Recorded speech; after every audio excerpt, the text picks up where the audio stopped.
I learned slowly and expensively that in Cedar Glen Estate, silence was treated as confession, and the crux of my life there was brutally simple.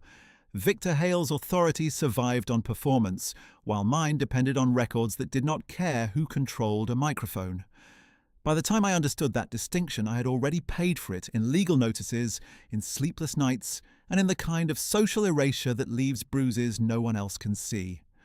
My name is Quinn Barrett, and on the third Thursday of September, under fluorescent light that flattened every face in the room, the man who chaired our homeowners association called me a squatter before I'd even sat down.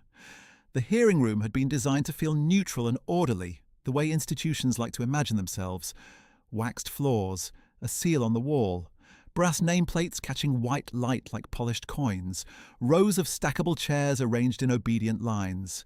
It smelled faintly of printer toner, old carpet glue, and the citrus cleaner the janitorial crew used after business hours. But neutrality had never lived there. Not when Victor Hale stood at the centre table with his binder tabs colour-coded like battle ribbons. Not when he looked over my shoulder instead of at my face and said, with the practised calm of a man reciting policy, "Ms. Barrett, you are occupying lot 14 without lawful standing. In plain terms, you're a squatter." A few people exhaled in that small, collective way rooms do when they sense permission to judge. The clerk at the side desk hesitated only a moment, then pressed a key and marked something on her screen. Hale did not glance at her. He already assumed compliance. "Please annotate non-owner status pending removal protocol," he said, still speaking to the room as if I were an administrative error that had acquired a body. He tapped a finger once against the top page in front of him, then added, "Real owners arrive with counsel, not stories." I had lived in that neighbourhood for 8 years. I had shoveled snow beside these people. I had signed for their deliveries when they were travelling. I had watched their children graduate and return for holidays. In that moment, they studied me as though I had climbed a fence and slept on someone else's porch. The neighbours in the second row, Marta Nguyen with her church scarf folded precisely at the collar, the Hollis twins in matching quarter zips, Owen Grady from 2 streets over, who once asked to borrow my extension ladder, kept their eyes fixed in that careful middle distance reserved for scenes they did not want to interrupt. No one defended me.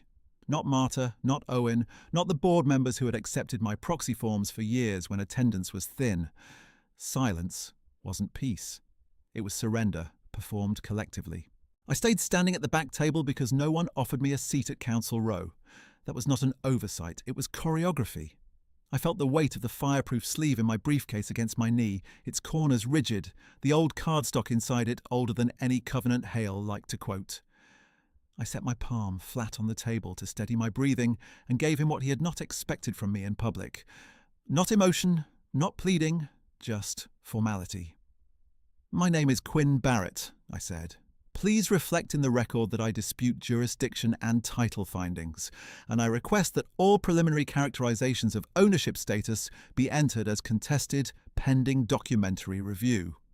The clerk looked up then, first at me, then at Hale. He gave the smallest nod without turning his head. She typed.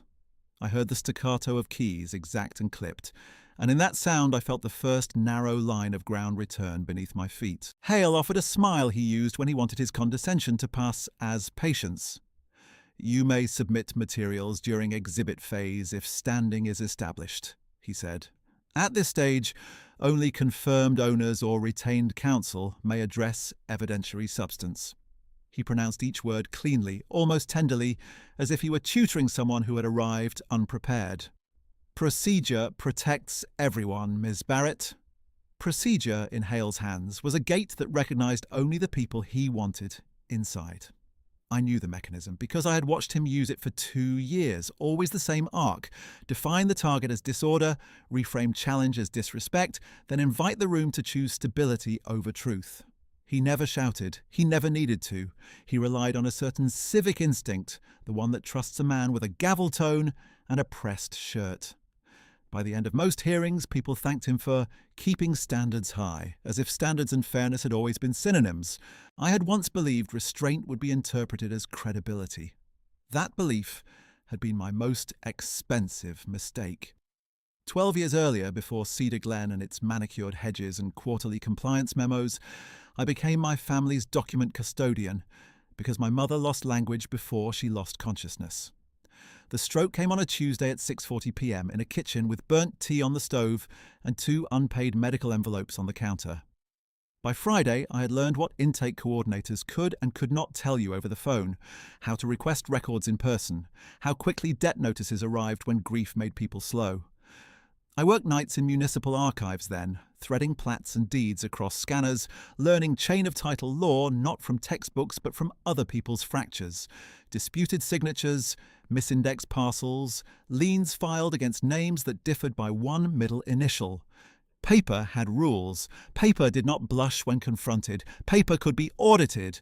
At the hearing table, I kept my face still and my shoulders level, while Hale began reading the enforcement summary that had been circulated to the board. Unauthorized occupancy allegation initiated under Article 9 compliance review, he said. Supporting abstract indicates prior transfer deficiency and unresolved beneficial interest. The words were engineered to sound technical and final, and I recognized the document he was paraphrasing, a flawed abstract compiled from a secondary database that omitted the corrective recording filed 6 years earlier. I had already sent notice of that omission, twice with index numbers and certified receipts. The board had not acknowledged either packet. The property manager had signed for both. "Mr. Hale," I said when he paused for water, "I submitted correction notice on June 4th and again on July 22nd, with recorded references and survey attachments. I request confirmation those notices were entered into board review materials." He did not look at me. He looked at the audience. "This is not an open cross-examination," he replied. "You will have your turn if standing is recognized."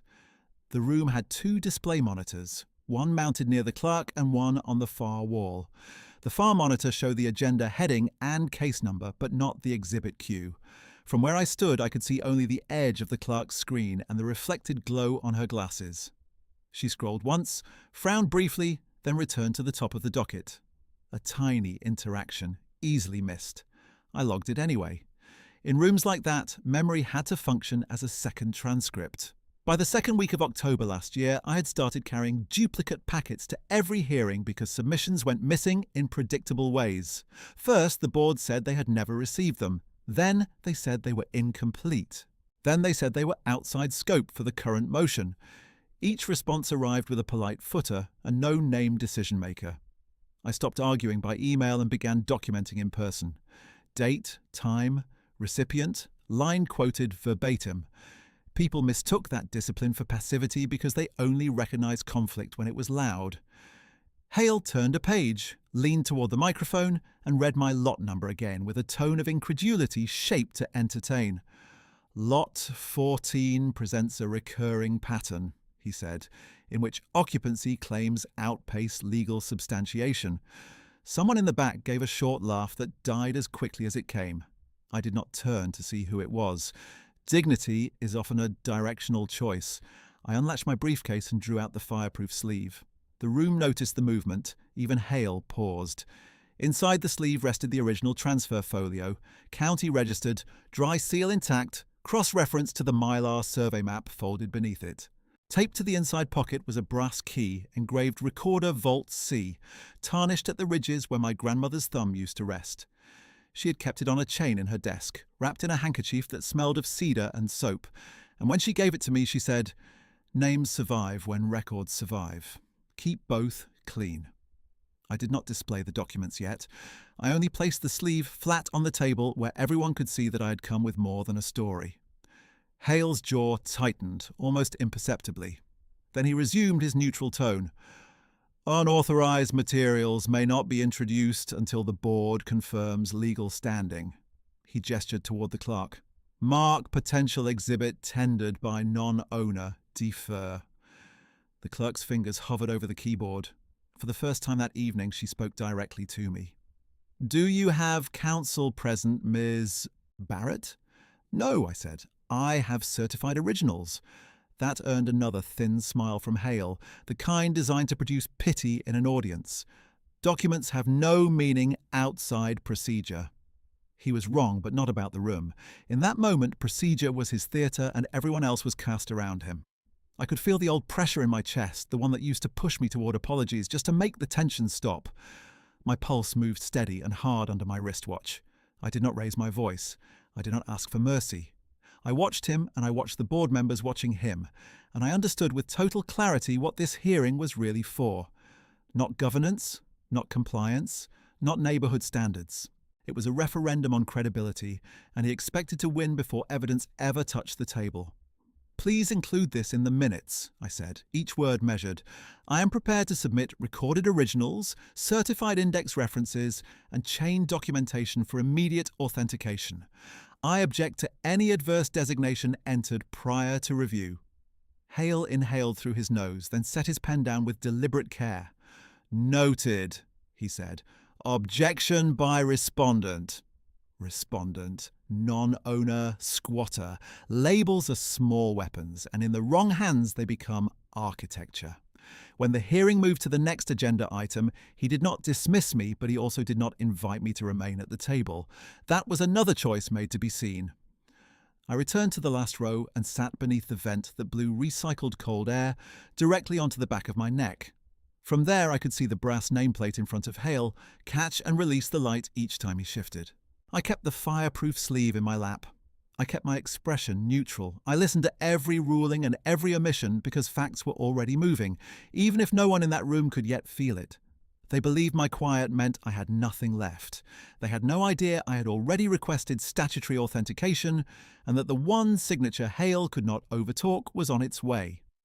The next docket item dragged through a fence line dispute and a mailbox repaint violation, and I sat still while Victor Hale rebuilt his posture for me, a man resetting stage lights before the principal scene. He leaned back only when the clerk read, "Item 7, Enforcement Continuation, Lot 14. And then he leaned forward with both palms on the table as if the room itself might drift off course without his weight. The fluorescent hum deepened in my ears. Someone near the aisle opened a peppermint, and the sharp scent cut through toner and carpet glue. Hale did not call me by name this time. "Bring the respondent forward," he said. I stood with the fireproof sleeve in my hands and walked to the side table again. The chair nearest the microphone had been pulled away. That too was choreography. I remained standing. Hale glanced at the board members in sequence, allowing each of them a moment to mirror his seriousness. "For clarity," he said, "this is not an ownership hearing. This is an enforcement hearing regarding unauthorized occupancy and refusal to cure."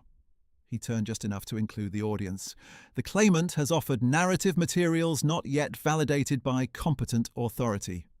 Narrative materials. I placed my sleeve on the table, aligned with the edge, and kept my fingers on top of it.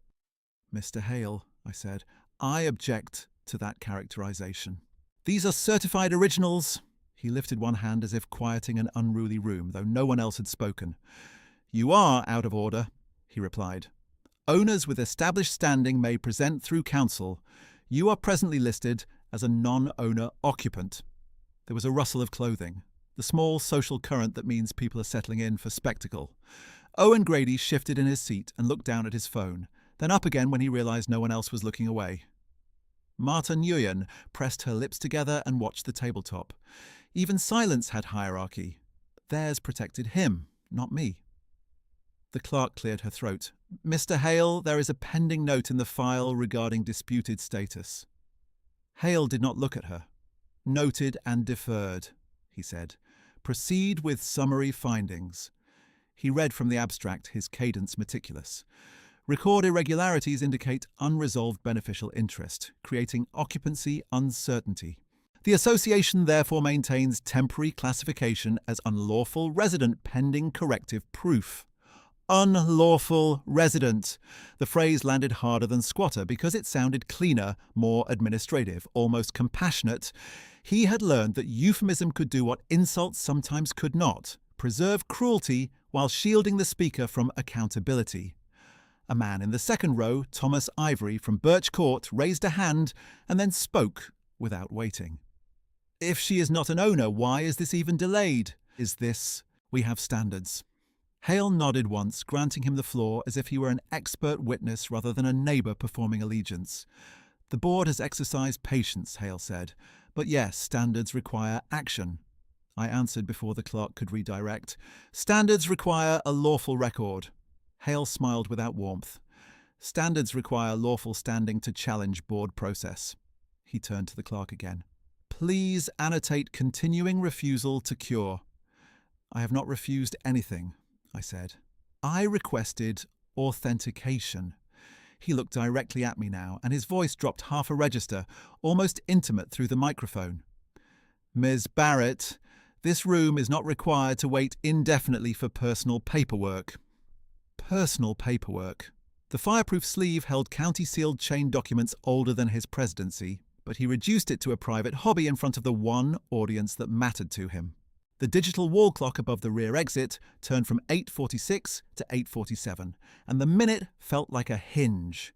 He continued, because this matter affects community confidence, I will permit one limited statement. 30 seconds. No legal argument. I could have objected to the time limit, to the framing, to all of it, but each protest would become another line in his preferred script. Unstable claimant, emotional escalation, board compelled to restore order. I spoke into the microphone he had not intended to share. My name is Quinn Barrett, I said. I am the recorded fee holder for Lot 14. I have provided index-cited correction notices and request exhibit logging tonight. He tapped his pen while I spoke and then clicked it closed. Statement received, he said. Unsupported. Laughter did not break out this time. It was worse than laughter. It was the mechanical quiet of people deciding, together, that they had seen enough. Motion to sustain enforcement designation, he said, eyes on the board. Pending removal protocol if non-compliance persists. Board member Elaine Porter adjusted her glasses. Second. Any discussion? None. Not one request to review, not one question about the omitted correction packets, not one inquiry about why the display monitor still did not show my exhibits. They voted by raised hand, and the motion carried 4-1. The dissent came from Aaron Pike, the newest board member, who kept his hand in his lap and stared at his legal pad as if he wished he were somewhere else. Hale announced the result with a careful solemnity meant to resemble duty. Designation sustained, he said. Next, administrative notice schedule. I waited until he finished reading deadlines that assumed my guilt, then addressed the clerk. Not him. Please enter that I object to the motion as procedurally defective and factually unsupported by primary title records. Hale answered for her. Your objection is noted as a non-owner comment. The phrase burned colder than anger. I could feel it in my jaw, in the precise tension of my shoulders. He knew exactly what he was doing. If he could not erase me entirely, he would archive me in the wrong category until the category became truth. Also note, he added, glancing at the audience, future disruptions may result in removal from the hearing room. I had not raised my voice once. When I stepped back from the table, Thomas Ivory muttered just loudly enough for 2 rows to hear, Counsel would have fixed this by now if she had a real case. Hale did not rebuke him. He only shuffled his papers and moved to the next line item, confident in his momentum, confident that public repetition would harden into legitimacy before any outside authority intervened. I returned to the last row with the sleeve against my chest and sat beneath the cold vent again, aware of every pair of eyes that looked through me. This was the humiliation he preferred. Not dramatic cruelty, but procedural diminishment in plain view, performed slowly until even witnesses began to mistake it for fairness. By 9:05, while a landscaping variance consumed the microphone, my pulse had steadied into the rhythm I trusted most. Observe, record, preserve, act in sequence. Anger asked for volume. Discipline asked for timing. I opened my notebook to the pre-numbered pages I kept for hearings and wrote exactly what had happened. Not what it felt like, because feelings could be dismissed and records could be audited. 8:47 p.m. Unlawful resident used as classification without exhibit review. 8:49 p.m. Motion sustained before logging contested documents. 8:51 p.m. Objection recoded as non-owner comment. 8:52 p.m. Warning of removal despite no disruption. I marked each entry with pen pressure hard enough to leave an imprint on the next page. Then I took a photograph of the notes with timestamp visible, saved it to the evidence folder on my phone, and emailed it to my own archive account with the subject line, Hearing Contemporaneous Log Lot 14. When item 9 ended, the clerk announced a 5-minute recess. Chairs scraped. People stood in little clusters, speaking softly with the brittle politeness of neighbours discussing conflict they hoped would never touch their own addresses. I walked to the clerk's side desk before Hale could intercept. "I need to submit a written objection for tonight's minutes," I said. She looked tired, younger than I had first assumed, with a loose strand of hair stuck to her cheek in the dry air. "You can leave it with me," she said quietly. "But he reviews entries before publication." "Then stamp receipt at intake," I said. "Date and time." Her eyes flicked past me toward Hale, who was near the coffee urn speaking to Elaine Porter. "There is no formal stamp station in this room." I slid a single-page objection across the desk anyway, already signed, already citing the association bylaws and county recording statutes by section number. "Initial and time it then. I am not asking for discretion. I am preserving chain." She hesitated for one breath, then took out a blue pen and wrote 9:11 p.m. beside her initials at the bottom corner.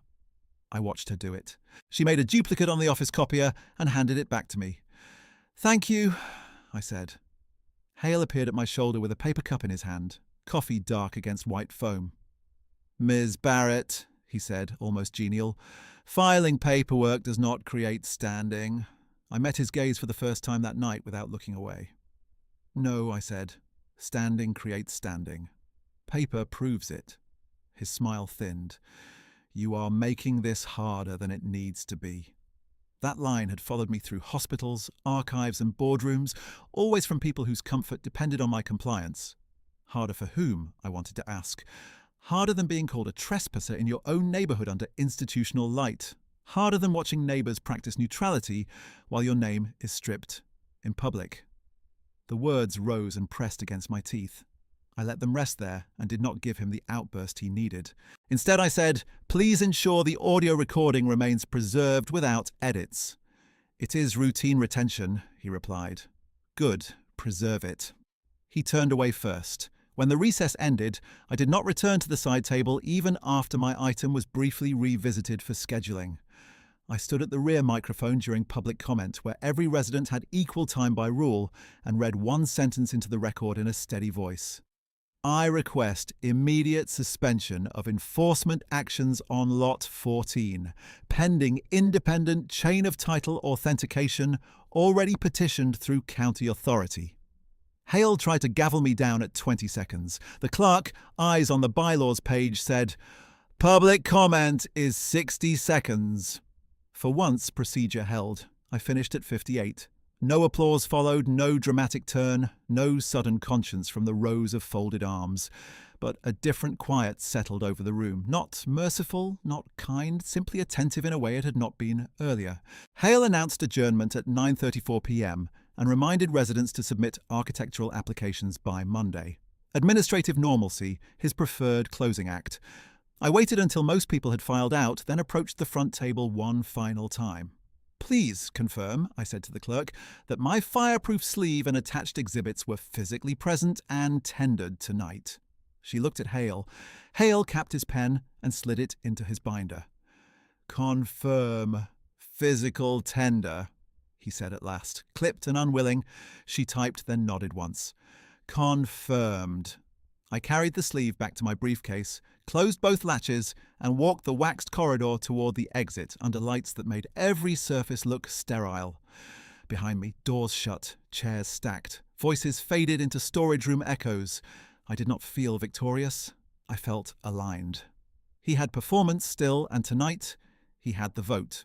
I had the time-stamped record, the preserved audio request, the initialed objection, and the discipline to keep my anger from becoming his evidence. Silence was not surrender anymore. It was controlled expenditure, and I was done spending it carelessly. The corridor door shut behind me with a hydraulic sigh, and the night air met my face like cool metal. Cedar Glen's administrative building sat at the edge of the clubhouse lot. All beige stucco and ornamental shrubs trimmed into obedient curves, and at 9:41 p.m. it looked less like a civic space than a stage after closing. Lights still on, props still visible, no audience left to impress. I stood under the overhang for a moment with my briefcase in both hands, listening to the muffled scrape of chairs being stacked inside.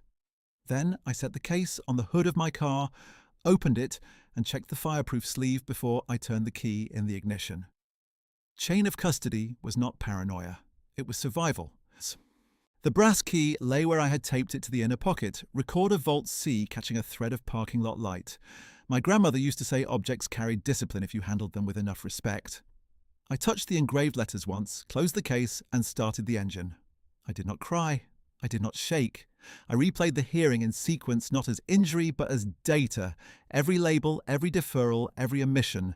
Hale's non-owner comment. The clerk's 9/11 initials. Aaron Pike's withheld hand. The far monitor never showing exhibits.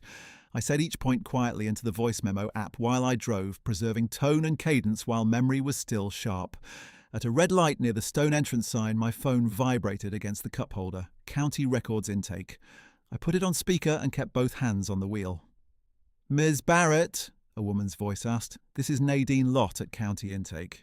We received your emergency authentication petition with statutory notice. The archive annex can place you in operational review at 8:30 tomorrow morning. Bring originals, supporting indices, and photo identification." "I will be there," I said.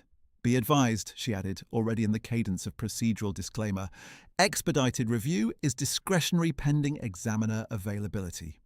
"I understand. Please note, respondent side hearing action continued tonight under contested ownership designation." A pause, then keys tapping. Noted. Confirmation code follows by text. The light changed. I eased forward through the intersection lined with dark pines and identical mail kiosks. In my rearview mirror, the clubhouse lights receded until they looked like a set of distant instrument panels.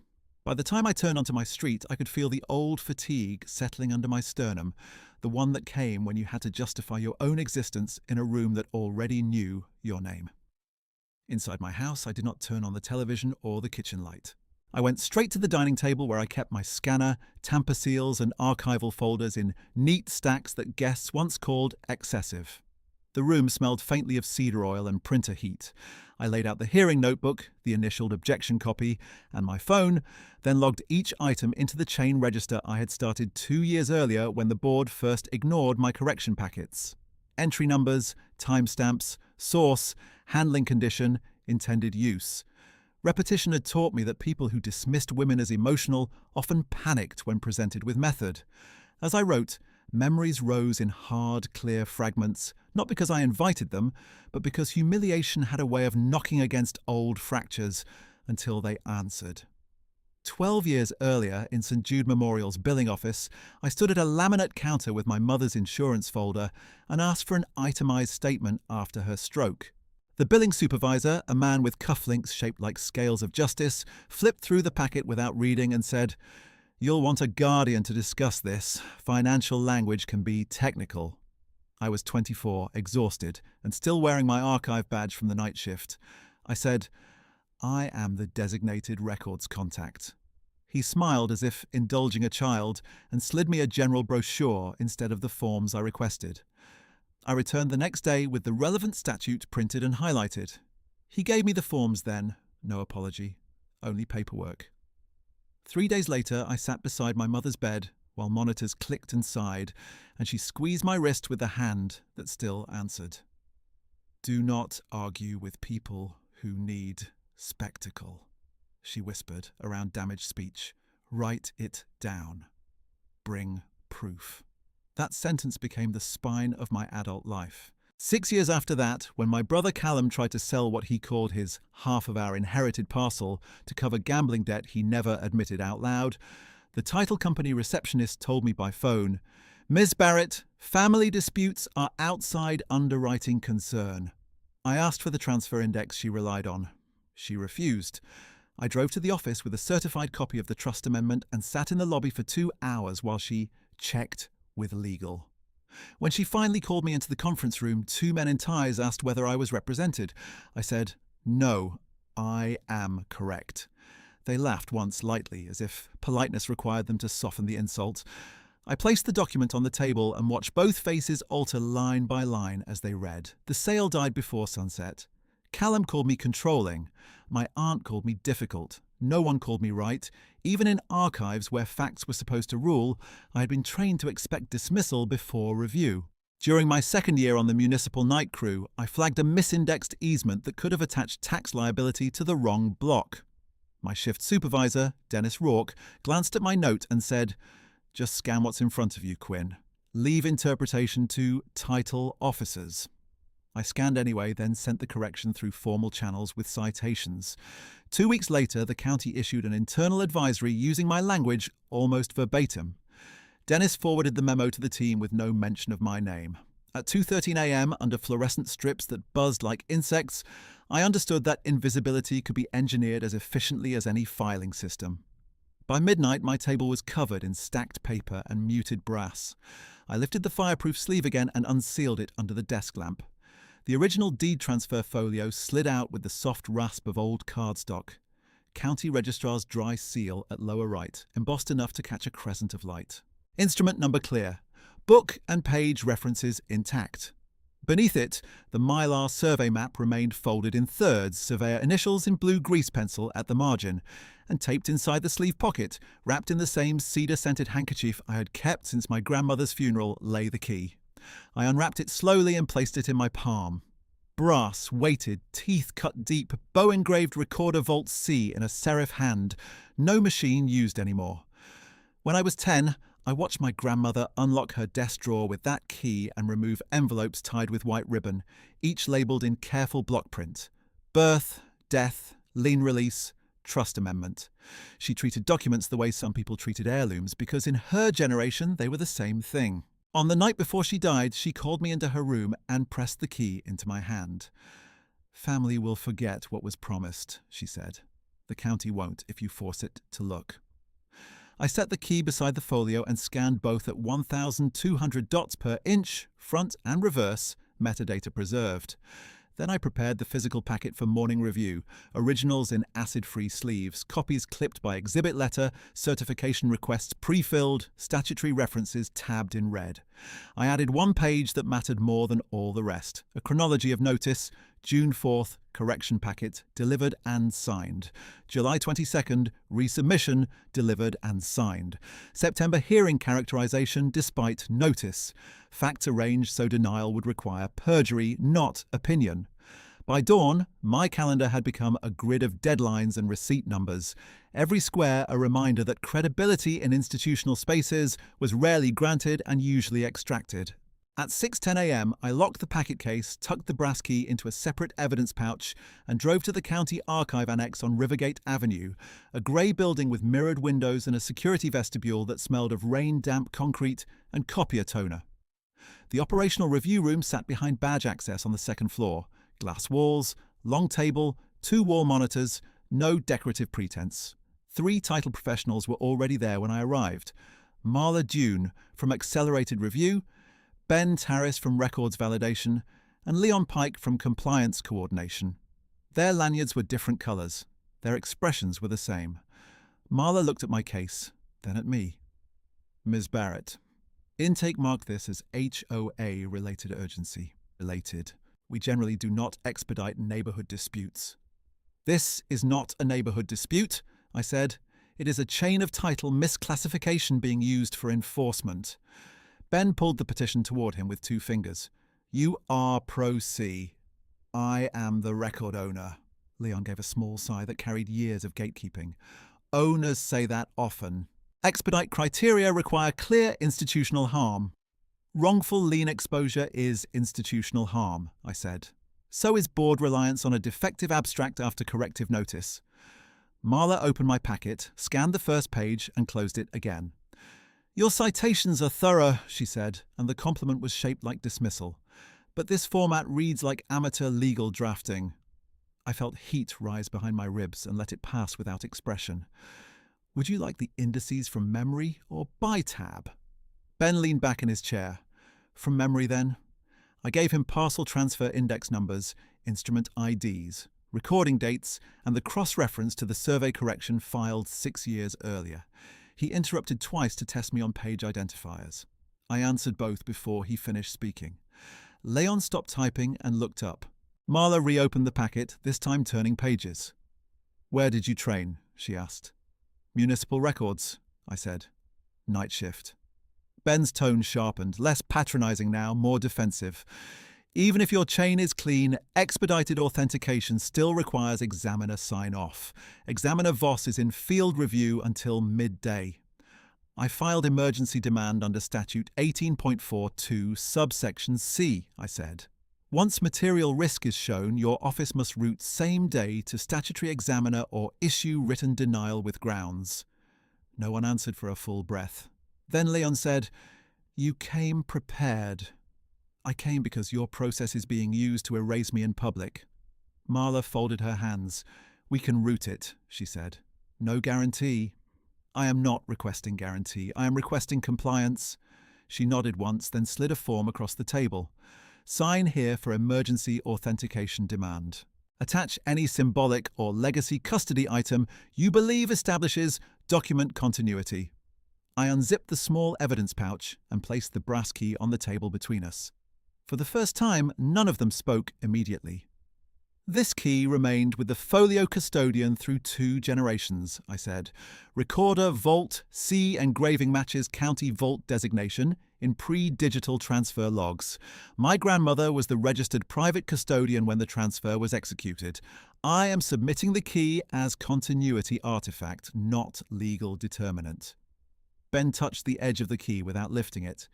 "You understand this won't establish title on its own?" "I know exactly what it does," I said.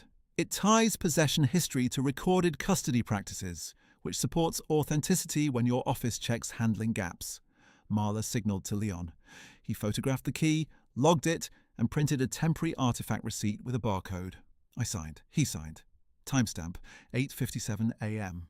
He handed me my copy and, after a hesitation, said in a quieter tone, "For what it is worth, Ms. Barrett, this is cleaner than half the attorney packets we receive. Not kindness, not absolution, just acknowledgement, precise and overdue."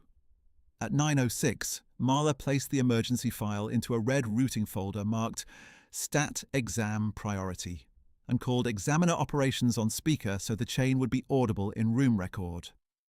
"Requesting same-day review by Examiner Elias Voss," she said. "Owner submitted chain indicates prior notice ignored by downstream enforcement body. Potential wrongful action active." A man answered, voice clipped by hallway acoustics. "Route to my queue. I'll take it at first return." Marla read him my case number. He repeated it correctly. "Do not release originals until I sign." Call ended. Leon attached the route slip. Ben, still looking at the key, gave a short nod as if conceding an argument he had expected to win. I gathered my duplicate packet, left the originals in their log tray, and stood. Through the glass wall, clerks moved between scanners and compact shelving under bright white light, each cart rattling softly over tile seams. Institutions looked impersonal from the outside, but inside they were only people choosing whether to do their jobs with integrity. At the door, Marla spoke again. "Ms. Barrett, you should be available this afternoon. If Voss confirms defect, he may issue direct notice to your HOA hearing officer." "I will be available," I said. I stepped into the corridor with the artifact receipt in my hand and the absence of the brass key suddenly heavy in my pocket, as if a weight I'd carried for years had been set down in a room where it could finally do what memory alone never could. I stood in the annex corridor with the artifact receipt still warm from the printer and listened to the secure door click shut behind me, a small mechanical sound that carried more consequence than any speech Victor Hale had given in months.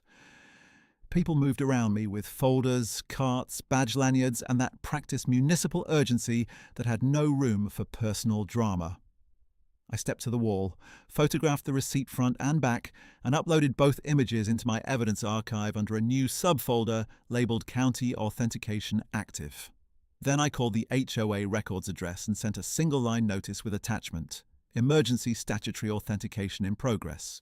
Requested immediate suspension of adverse action on Lot 14, pending examiner determination. The reply came 6 minutes later from Hale's direct account, not the shared board address, which told me he had been waiting at his screen. Enforcement continues until competent authority certifies standing. Unverified claimant status unchanged. He copied the board and the association attorney, then added a hearing addendum notice for 2 p.m. in the same room where he had called me a squatter. Subject line, administrative continuation. Lot 14, compliance, escalation. He had not learned caution. He had chosen acceleration. I took the elevator down to the public waiting floor because pro-SE petitioners were not allowed to remain near secured review bays once originals were checked in. The guard at the desk read my temporary pass and pointed me toward moulded plastic chairs beside a vending machine humming under fluorescent strips. On the other side of the glass divider, 2 attorneys were escorted back without waiting. One of them, a man in a charcoal suit with a red trial bag, glanced at my folder stack and asked the guard, "She with a firm?" The guard shook his head. "Self-represented title dispute." The attorney gave a brief nod that managed to hold both courtesy and dismissal, then walked through on the first clearance tone. I sat where the sign said visitors and opened my notebook on my knees. Across from me, a television played a muted weather loop no one watched. A copier somewhere down the hall kept cycling, the same 3-note motor rise and drop, rise and drop. At 9:28 a.m, Nadine Lott from Intake appeared at the desk window with a slim file and called my name as if she were reading from a queue that did not include human stakes. "Ms. Barrett, Examiner Operations confirms routing," she said. "No interview yet. You will receive either a same-day determination or a written extension notice." "I have a resumed enforcement hearing at 2, I replied. "If determination issues before then, I request direct transmission to Cedar Glen's Clerk of Record." She scanned the form. "Transmission can be made if examiner authorises direct notice. Please place that request in the file." She wrote for a moment, then slid a carbon copy through the slot. "Noted. You are still outside priority class." There it was again, the institutional version of "sit down." You are a nobody. Different room, same function. I took the copy, thanked her, and returned to my chair. Through the divider glass I could see staff crossing in and out of restricted doors, and for several minutes I watched myself reflected faintly over their movement, as if I were already becoming background in my own case.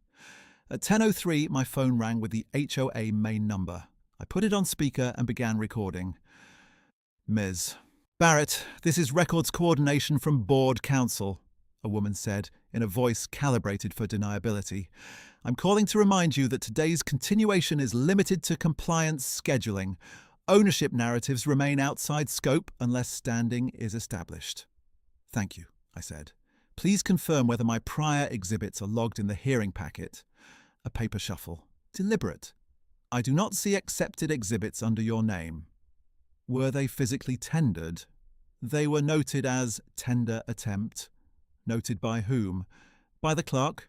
"Please send that notation to me by email before hearing." A pause long enough to mark intent. "We are very busy today." "I understand. Please send it anyway." She ended the call without another word. I labelled the audio file call _counsel_desk_1003 and uploaded it before the screen could dim.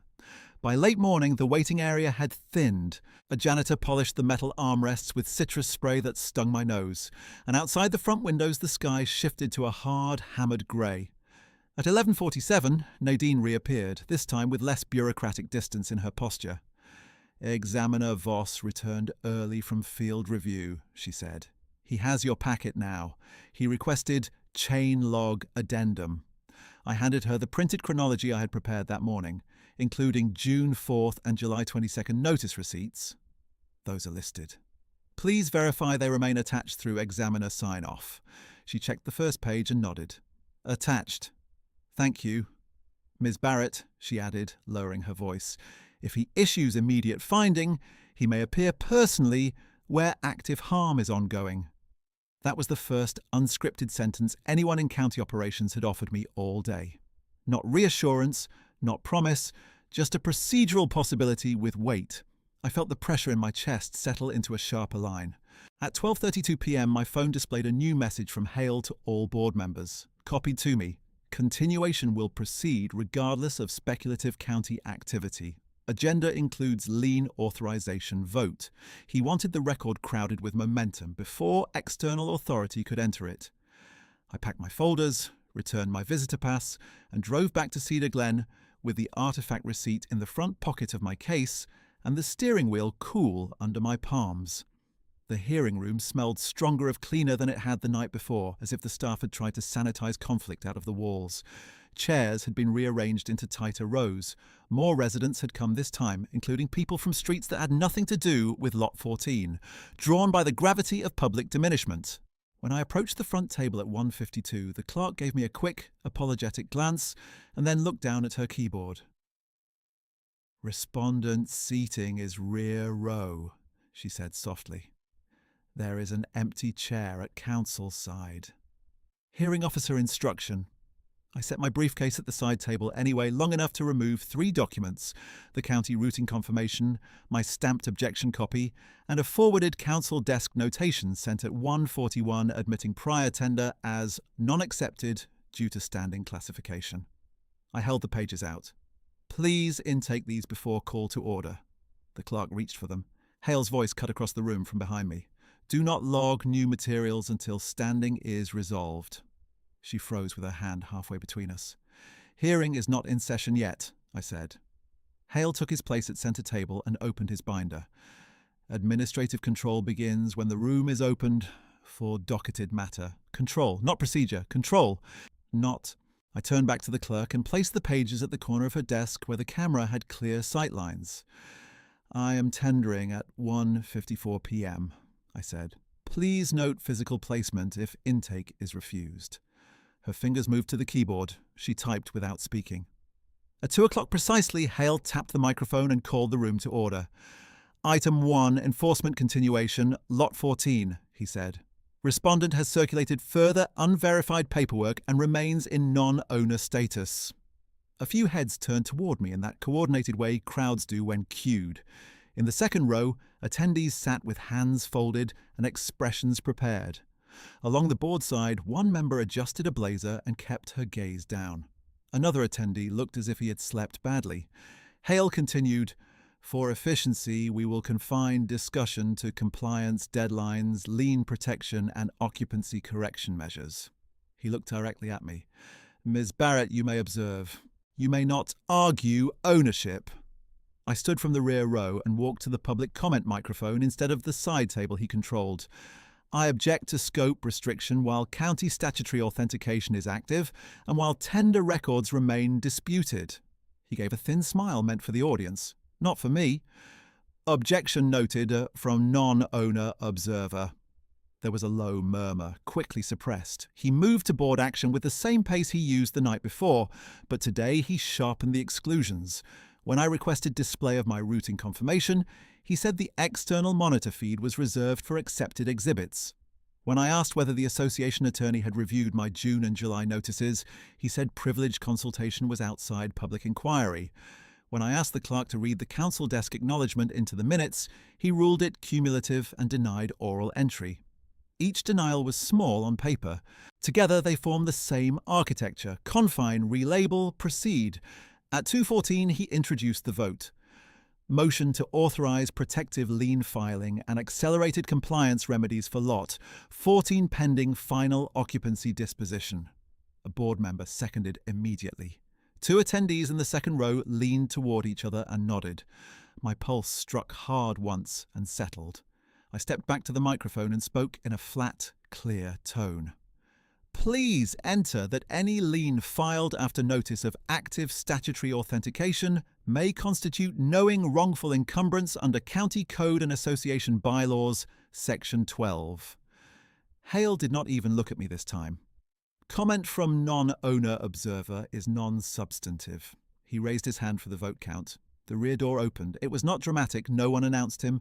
A man in a dark county jacket with a hard case in one hand and a sealed envelope in the other crossed the threshold, paused just inside, and scanned the room with the fast accuracy of someone used to contested spaces. I knew Elias Voss from one prior records conference years earlier, but he had no reason to remember me personally, and I did not expect that to matter. What mattered was the county insignia on his badge clip, the examiner seal on the envelope flap, and the fact that he had come in person. The clerk saw him first and half rose from her chair. Hale turned, irritation ready on his face, then read the badge and stood all the way up. "Can we assist you?" he asked, voice tight. Voss set the hard case on the side table, opened the envelope and handed a copy to the clerk before answering. "Elias Voss, Statutory Deed Examiner, County Records Authority. This hearing is now on notice." No one spoke. Even the ventilation seemed to drop a register. He looked to the clerk. "Please confirm audio capture is active." She checked the console. "Active. Good. Read the case reference on page 1 into the minutes." Her voice shook once, then steadied as she read the number that matched my routing sheet. Voss turned toward Hale. "Mr. Hale, you are instructed to suspend any vote predicated on disputed non-owner status until examiner findings are entered." Hale's mouth opened, closed, then reopened around a procedural objection. "With respect, this is an internal HOA enforcement matter." "It ceased to be internal when county-corrected chain notice was ignored and adverse action continued," Voss said. He removed a stapled report from the hard case and held it where the room could see the certification block. Then he faced the microphone, not Hale, and delivered the sentence that changed the hierarchy in one clean cut. "For the record, Ms. Quinn Barrett is the lawful fee simple owner of Lot 14, and the HOA enforcement action was filed against the wrong legal premise." The words did not echo. They landed and stayed. I felt every eye in the room move, not toward Hale's binder, not toward the board, but toward me, and for the first time since this began, the shift in attention did not feel like exposure. It felt like jurisdiction returning to fact. Elias Voss did not raise his voice after that sentence. He simply handed the certified report to the clerk and waited, one hand resting on the hard case, the other open at his side as if he were inviting the room to decide whether it still intended to pretend this was ambiguous. The fluorescent panels above us gave his county badge a dull sheen. I could hear the tiny relay click from the audio console near the clerk's elbow, still recording, still impartial. Hale recovered first, but only in form. "Examiner Voss," he said, each syllable clipped, "the association has independent authority to enforce occupancy compliance under recorded covenants. We are not bound to suspend on verbal assertion." Voss turned one page in the report and pointed to the certification block. "This is not verbal assertion. This is statutory determination entered under county seal. Case reference 18.42-C emergency authentication." He looked to the clerk again, not to Hale. "Read the finding line into the minutes." She swallowed, then read from the page in a voice that gained steadiness as she reached the legal terms. "Finding. Chain of title confirms uninterrupted fee simple ownership in Quinn Barrett, Lot 14. Prior abstract relied upon by reporting body omitted recorded corrective transfer instrument and produced invalid ownership premise." A current moved through the audience, the rustle of clothing and breath from people recalculating what they had endorsed 20 minutes earlier. No one laughed. No one whispered standards now. Hale tried a different angle. "Even if title is clarified, the board acted in good faith reliance on available materials." I stepped to the microphone before the sentence could settle. "Request leave to address record status and exhibit admission." Voss gave one short nod. "Granted. Keep it procedural." My hands were steady on the podium edge. "Please amend all references classifying me as non-owner, unlawful resident, or respondent with outstanding. Please log physical tender from both hearings as accepted exhibits. Please suspend lien authorization immediately and vacate enforcement actions predicated on the misclassification." The clerk looked from me to Hale, then to Voss, as if she needed to see which axis of authority was now operative. Voss answered for her. "Those are proper record corrections." Hale's jaw tightened. "The board will deliberate." Board member Elaine Porter cleared her throat, eyes fixed on the report in front of her. "Mr. Hale, with examiner certification entered, I move immediate amendment of minutes and suspension of enforcement posture against Lot 14. For a moment, Hale did not speak.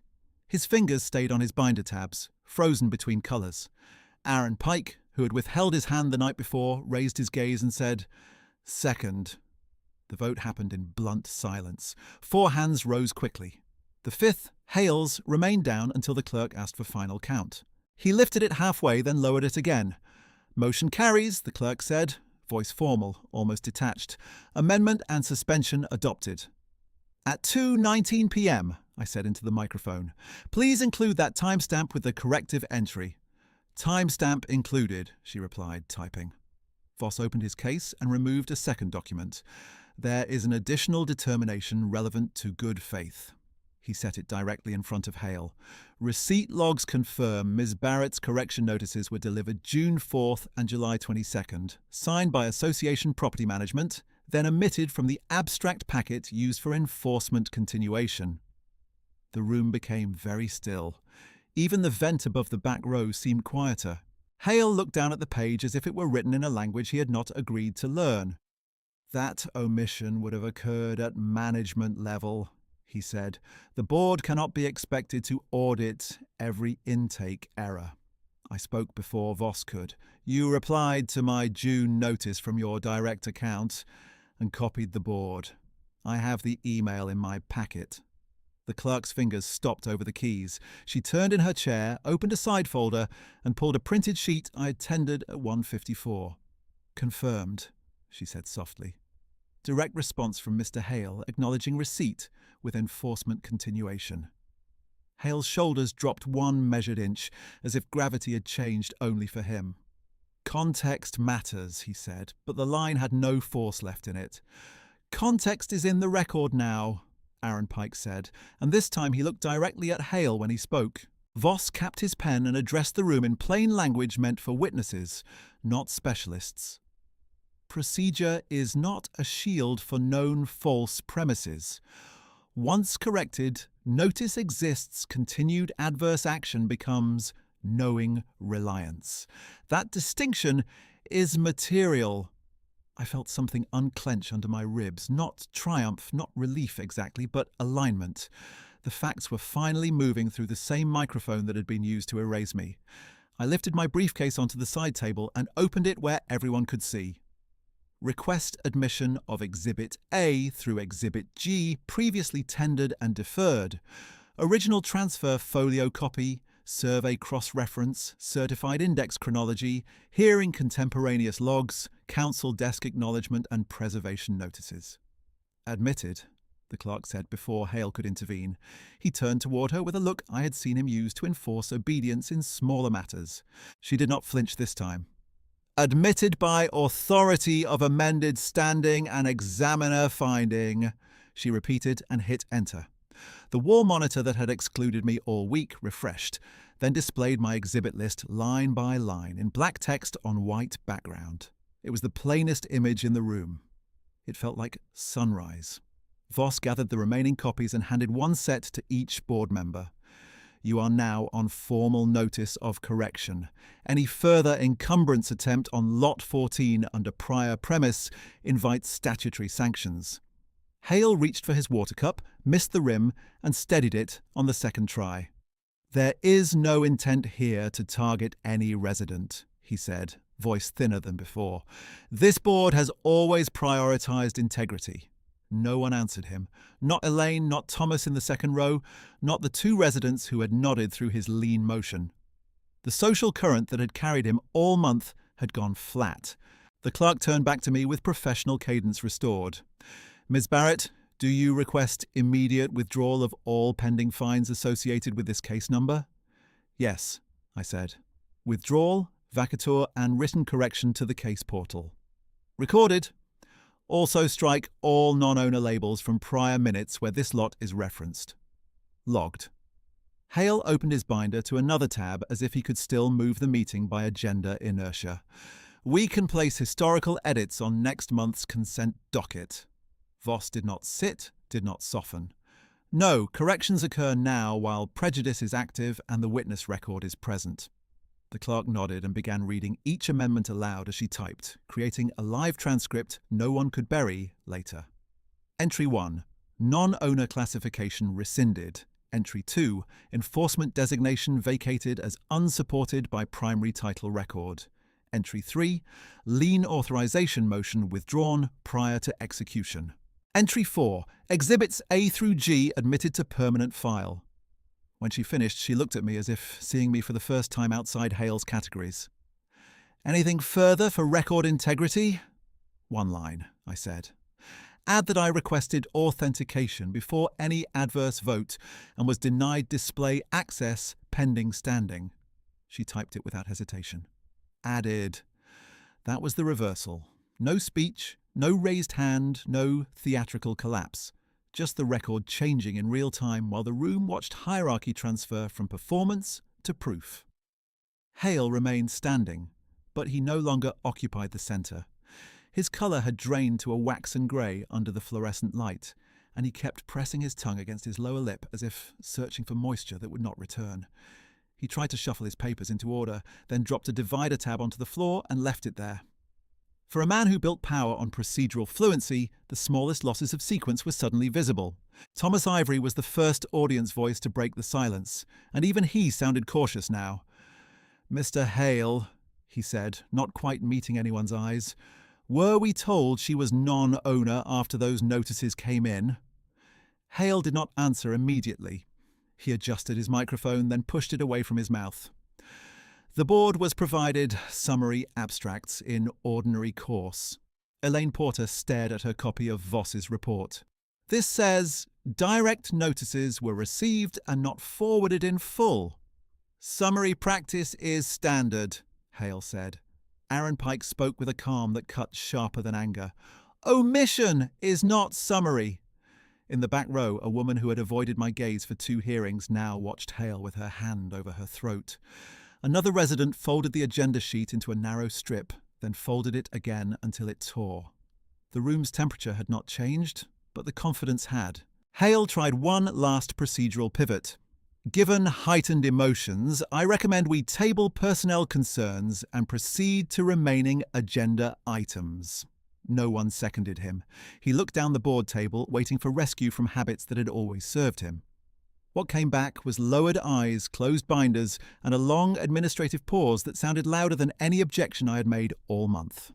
The clerk broke it. "There is a governance clause for emergency officer review when certified misconduct findings affect current proceedings." Elaine lifted her head. "Then I move emergency censure review of the chair under Governance Section 3.7 with temporary transfer of hearing control to Vice Chair pending board vote." This time the second came from Aaron alone, immediate and clear. A low audience murmur rose and then dropped back into silence. Hale gave a short, disbelieving breath and reached for parliamentary language like a railing. "Audience members do not second board motions. They can request recorded support," Aaron said, "and board second is already entered." Hale's hand trembled once when he flipped to section 3.7, then steadied when he found it. He read silently, lips moving. The page edges clicked against his ring. Under the hard ceiling lights, he looked older than he had an hour earlier, not diminished by insult, but by exposure. Voss remained near the side table, expression neutral, a witness to process rather than its author. He didn't need to press further. The record was already doing the work. The clerk called roll for the censure review motion. Porter, yes. Pike, yes. Delgado, a pause, yes. Farnell, another pause, longer, yes. She looked at Hale last. Chair vote optional. He did not answer. He lowered himself into his chair with careful control, set both palms flat beside his binder, and stared at the grain of the table as if it contained a safer text than the one now entering the minutes. The same man who had opened this hearing by naming me a category could no longer shape a complete sentence that the room would carry for him. "Motion passes," the clerk said. "Emergency censure review opened. Vice Chair assumes control, effective immediately." No one applauded. No one offered commentary. The silence that followed was procedural, irreversible, and finally mine to stand inside without being erased. Vice Chair Marisol Delgado stood slowly, as though she were testing whether the room would permit a new centre of gravity, then moved into Hale's line of sight and said, "Under Section 3.7, the Chair is recused from presiding over his own censure review. Mr. Hale, please step back from the microphone." Her tone was neither triumphant nor gentle. It was administrative, which made it decisive. Hale did not move at first. He looked at the board, then at the audience, then at the binder under his hands, searching for the old reflex where someone deferred to him before he had to ask. No one did. At 2:24 p.m., with the digital clock reflected in the brass nameplate he used to command the room, he rose, carried his binder to the end seat, and sat down without speaking. The clerk amended the roster line, then read the censure language into the record in full, knowing reliance on an invalid abstract after notice, improper status designation, and procedural suppression of tendered exhibits. Each clause had a timestamp. Each clause had a witness. Delgado called the vote for emergency removal from office with the same cadence Hale had used on me, and that symmetry landed harder than any raised voice could have. Porter? Yes. Pike? Yes. Delgado? Yes. Farnell? A pause, then, yes. The motion carried unanimously among non-recused members. The clerk typed, read it back, and asked whether anyone contested wording. Hale lifted his head then and said, "I object to characterization of intent." Delgado answered before anyone else could fill the silence for him. "Objection logged. Ruling stands." She turned to the clerk. "Please initiate immediate transfer of board access credentials and custody of active enforcement files." Then she looked at me. "Ms. Barrett, the board owes you corrective process. We will complete it now." Elias Voss remained at the side table, hands folded over his hard case, witness to an institution choosing whether to repair itself or merely survive embarrassment. "For county clarity," he said, "the association must issue written correction to all homeowners who receive the prior enforcement summary and must vacate any derivative action linked to the defective premise." Delgado nodded once. "Draft resolution. All fines and liens tied to Lot 14 are vacated effective immediately. Corrected notice distributed community-wide by close of business tomorrow. Amended minutes posted to portal and mailed to affected parties." Aaron Pike added, "Include mandatory title governance training for all current and incoming board officers within 30 days using county-approved curriculum." Porter, who had barely met my eyes for 2 hearings, raised her hand for the floor. "Also include reimbursement of documented expenses incurred by Ms. Barrett in contesting the wrongful action." Delgado looked to me. "Submit amount with receipts. Payment due within 10 business days."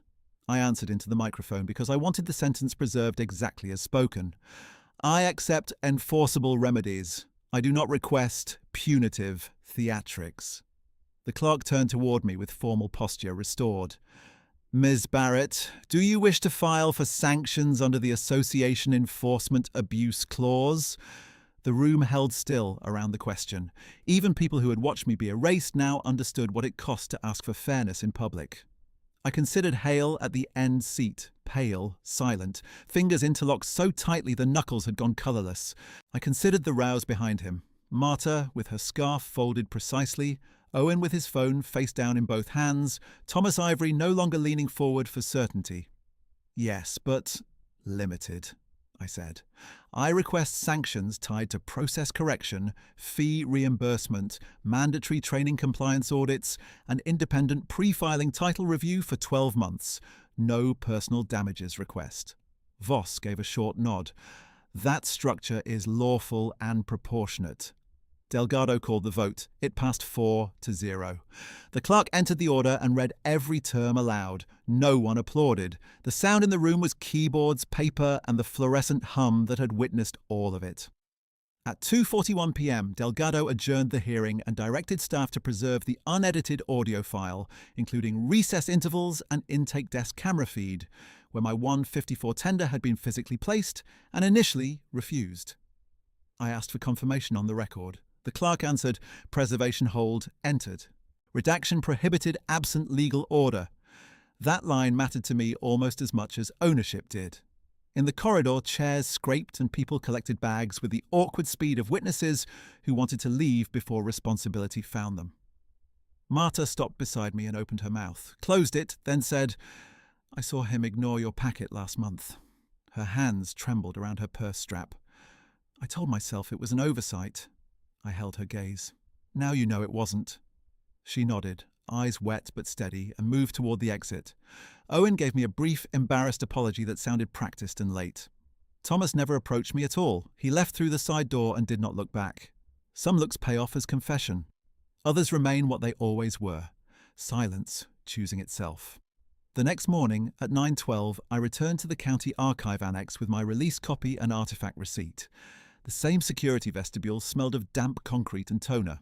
Nadine Lott met me at the intake window, checked my identification twice, and handed me a sealed transfer envelope plus a narrow evidence pouch. "Examiner sign-off complete," she said. "Originals released to custodian of record." I opened the pouch first. The brass key lay on white foam. Recorder vault C catching the light in the same worn ridges where my grandmother's thumb had polished it over years of use. I signed the chain register. Nadine countersigned and stamped the page with the round county seal that had once felt so distant from rooms like mine. Then Voss appeared from the corridor with a thin file in hand. "One more item," he said. "Direct notice of findings transmitted to Cedar Glen Council, property manager and insurer at 8:03 a.m. Delivery confirmed." He handed me the transmission log. "Your June and July notices are now cross-indexed to this case, so they cannot be stripped from context in future pulls." I thanked him, and he replied with the plain professionalism that had altered my life in one sentence. "You preserved your chain. The system eventually had to meet you there." At 4:57 that afternoon, while rain stitched diagonal lines across my front windows, the HOA clerk called from the main line and asked me to confirm receipt of the correction packet by email and certified drop. I opened the message while she stayed on speaker. Subject: formal correction and vacatur. Lot 14. Attached were amended minutes, vote records, sanctions order, training resolution, lien withdrawal confirmation, fee reimbursement authorization form, and a homeowner-wide notice naming me as lawful fee simple owner and retracting prior non-owner classifications in explicit terms. "Please verify attachment integrity," she said. I checked each file page by page until I reached the distribution list showing every household in Cedar Glen copied on the correction. "Verified," I said. "Now read the first sentence of the homeowner notice into this call recording." She did, voice careful and clear. "The association hereby corrects the record that Ms. Quinn Barrett is the lawful owner of Lot 14, and prior enforcement communications asserting otherwise were issued on an invalid legal premise." I thanked her and ended the call. 2 minutes later, a courier placed the same packet in my mailbox with certified receipt. I signed, scanned, and archived it before I took off my coat. That evening, I returned to the hearing room for the posted special session on governance compliance because I wanted to watch the remedy become procedure, not promise. Delgado chaired. Hale's seat was empty. The board approved the county training contract, appointed interim file oversight, and adopted a rule requiring dual-source title verification before any ownership-based enforcement action could be docketed. Aaron Pike requested that my exhibit chronology be used as a training case study in redacted form. I consented with one condition. "Do not redact the procedural terms that enabled the abuse." He said, "Agreed." When the meeting ended, the clerk handed me a printed acknowledgement that all my physical exhibits had been digitized, logged, and returned except county-certified copies retained by rule. I checked the list against my own register. Fireproof sleeve returned, original transfer folio returned, Myla survey map returned, brass key returned, hearing notebook copies retained with receipt. Every item accounted for, every contact answered, every thread closed in ink. I left through the same waxed corridor where I had once walked out marked as a non-owner, and the fluorescent light did what fluorescent light always does. Flattened faces, brightened brass, made institutions look cleaner than they are, but the room behind me no longer held my name in the wrong category. My name is Quinn Barrett. They called me a squatter in public, and they corrected it in public, line by line, vote by vote, while the record watched. Silence was never weakness. Silence was discipline under pressure, and when the pressure finally broke, it was not my voice that cracked. It was the lie.